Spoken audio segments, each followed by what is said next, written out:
Can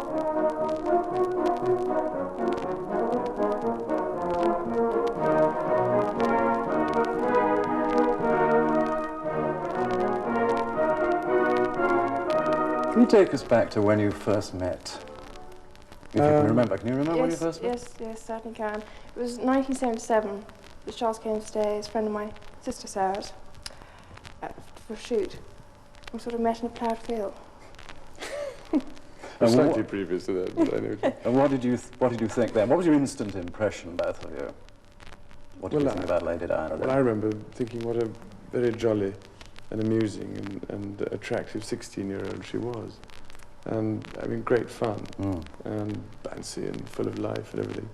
And I don't know what you thought of me. Pretty amazing. What about the proposal, Your Royal Highness? How did that come about?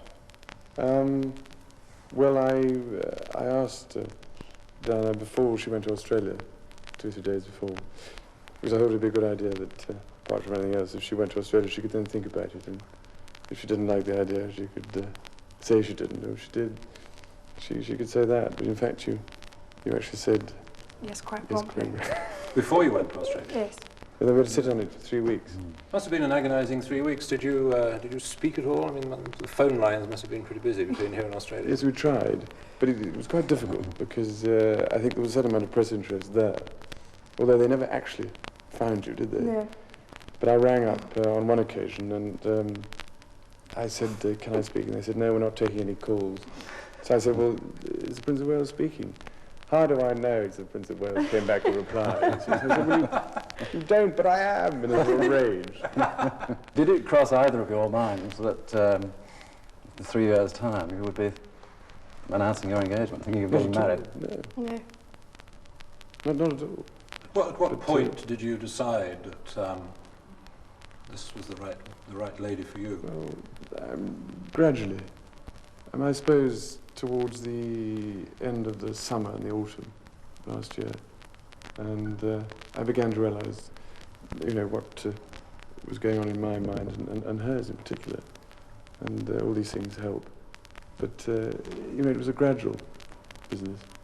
Did you find it a very hard decision, Lady Diana?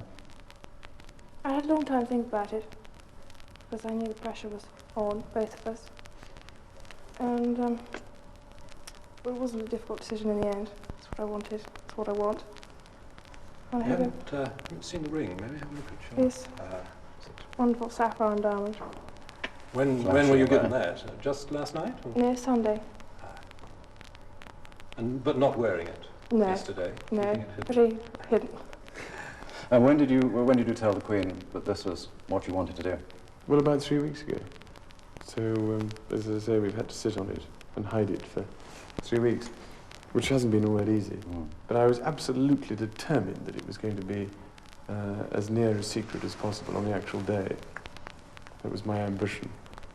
But you're both obviously excited, but it must have been awfully difficult trying to keep that secret. Yes. Very good for us.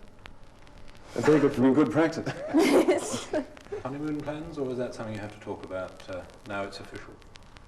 Well, I mean, we've had vague discussions about it, but a lot depends on, what happens now. There are lots of different alternatives, and the difficulty is to go somewhere where one can actually get away from everything else. Yes. The rest of the family have had that experience in the past. Yes. But that'll come before long.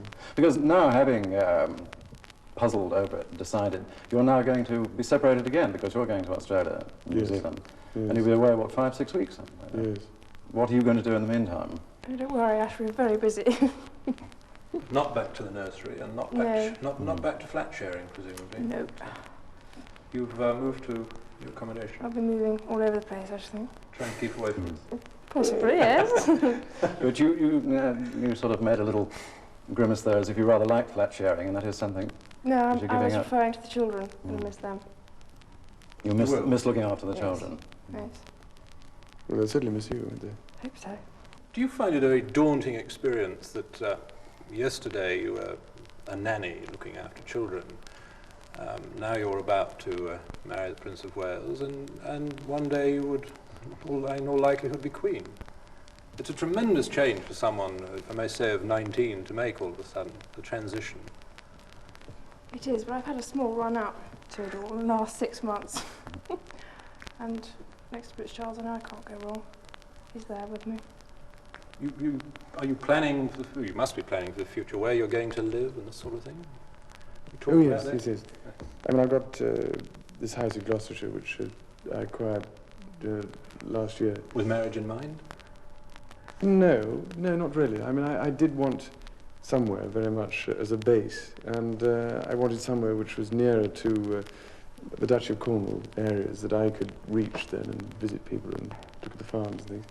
And so that was very convenient. But obviously, it's been a great help. There's a lot to be done. It's going to be marvellous to have somebody to help sort it out. As Lady Diana's father described her this morning as a very good housewife. Oh, that's when you said that. We've yet to see. Can you find the words to sum up how you feel today, both of you? Difficult to find that sort of word, isn't it, really? Just delighted and happy.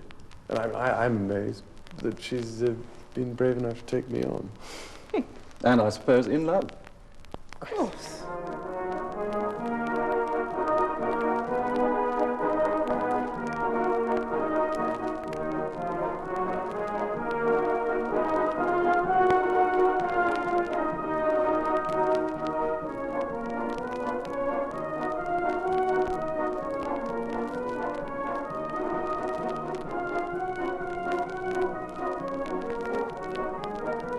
Next to Prince Charles, I know I can't go wrong. He's there with me.